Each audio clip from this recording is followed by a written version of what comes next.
Hello everyone. Chicken রোলটা দেখতে কত লোভনীয় হয়েছে, চলেন কিভাবে বানালাম। অল্প চিকেন, পেঁয়াজ, কাঁচামরিচ, লেবু, ময়দা আর এখানে সসগুলো নিয়ে নিছি। দেখতে পাচ্ছেন কী কী সস নিছি। তা ময়দাটা এখন রেডি করে নিব, আর রুটির মতন করে ডো একটা তৈরি করে নিব। নিয়ে একটু তেল দিয়ে অল্প রেস্টে রাখবো, অল্প টাইম, যে যতক্ষণ আমি চিকেনটা রেডি করে নিই ফুলফিল ততক্ষণ।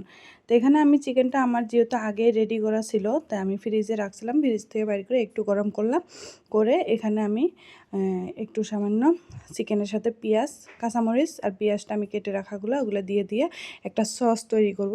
তো সবগুলো সস নিছি, মেয়োনিজ, পিৎজা সস আর চিলি সস নিছি। নিয়ে আমি এটা সুন্দর করে মিক্স করে নিয়ে এটা রেডি করে রাখলাম। তো এখন বানাবো রুটিটা। আমি দুইটা বানাবো, বেশি বেশি বানাবো না। তো এখানে রুটিটা বানিয়ে, রুটিটার সাইজটা একদমই অন্যরকম হয়েছে, কেউ হাসবেন না।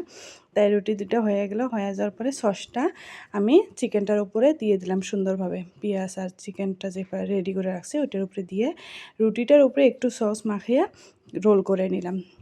তো একদম ভেরি সিম্পল একটা রেসিপি। একটু লাস্টে লেবু দিয়ে দিলাম, তো লেবুটা খাইতে অনেক ভালো লাগবে তাই দিলাম। তাই দেখতে পাচ্ছেন কত সুন্দর, খুব সিম্পল একটা রেসিপি। আশা করি একবার বানিয়ে খাবেন, ভালো লাগবে। ভালো লাগলে রেসিপিটা একটা লাইক করবেন।